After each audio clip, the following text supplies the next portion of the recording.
Siz dopamin va epinefrin, norepinefrin, ya'ni katexolaminlarni sovuq dush yoki muzdek suvga tushish bilan oshirishingiz mumkin. Bu holatni o'zgartirish vositasi. Aslida bu shunday. Men haftada kamida bir marta sauna va sovuq dushni o'zim uchun qilaman. Ko'pchilik sauna imkoniyatiga ega emas. Agar sauna bo'lmasa, issiq vannaga kirishingiz mumkin. Faqat kuyib qolmang. Kimdir menga bu erkaklarga zarar, bu spermani yo'q qiladi deb aytganda.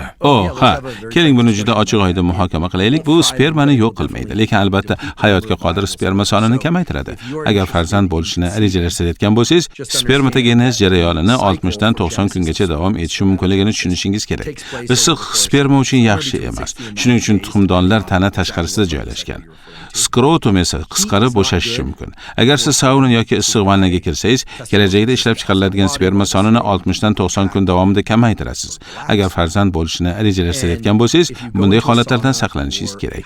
Lekin albatta agar saunaga kirsangiz va o'zingiz bilan sovuq paket olib kirib, uni o'sha joyingizga qo'ysangiz, tuxumdonlarni sovuqda saqlashni oddiy usulni qilgan bo'lasiz. Ammo bu sperma sonini doimiy ravishda kamaytirmaydi, lekin spermani hayotga qodir sonni ancha kamaytiradi. Bu haqda ko'p o'tiradigan yoki katta oyoqlarga ega odamlar ham shunday muammolarga duch kelganini bilamiz. Aytmoqchimanki, bu tadqiqotlar aslida o'tkazilgan. Agar siz mashinada yoki issiq o'rindiqda o'tirish va sperma soni va uni hayotga qodirligi o'rtasidagi korrelyatsiyani ko'rsangiz, ular orasida teskari aloqalar bor. Bu shuni anglatadiki, siz tuxumdonlaringizni sovutishga harakat qilishingiz kerak yoki internetda bu haqda bir madaniyat mavjud. Odamlar sotib olishlari mumkin bo'lgan mahsulotlar bor. Ularni qanday atashadi? Chow balls deb ataladi.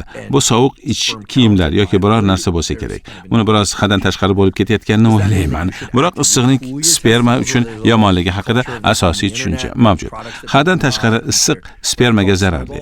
Sovuq vannalar va sovuq dushlar testosteron va sperma uchun foydali degan asoslangan fikr e'tibor shundan iboratki, agar siz sovuq vannaga yoki sovuq dushga kirib so'ngra isinsangiz, siz qon tomirlarini toraytirasiz, shuning uchun qon oqimi kamayadi, so'ngra u yana istilganda o'sha hududga ko'proq qon oqimi kirishini ta'minlaysiz. Lekin yana issiq tuxumdonlar uchun zararli deyman. Shunday qilib, agar siz farzandli bo'lishni rejalashtirmayotgan bo'lsangiz, unda bu muammo emas. Yoki siz sovuq paket olib kirishingiz mumkin. Shuni ham aytib o'tmoqchimanki, bu juda ham muhim ogohlantirish. Issiq dush, issiq vannaga yoki saunaga kirish orqali konsentratsiya qilaman deb o'ylamang. Bu juda samarali deb o'ylamayman.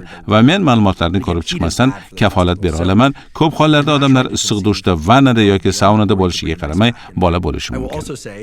Ularni aynan vannada yoki issiq dushda yoki saunada homilador bo'lishlari albatta meni ishim emas. Men bu haqda gapirmoqchi emasdim.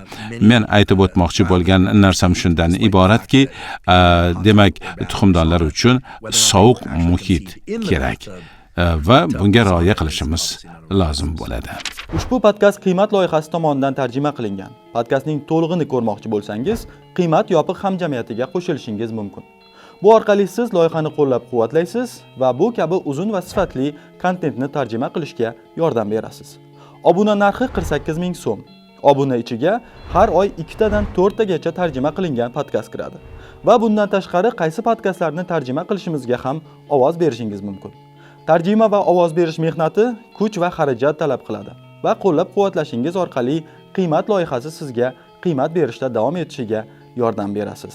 Obuna sotib olish uchun Telegram orqali Qiymat adminga plus belgisini qoldiring. Havola video ostida.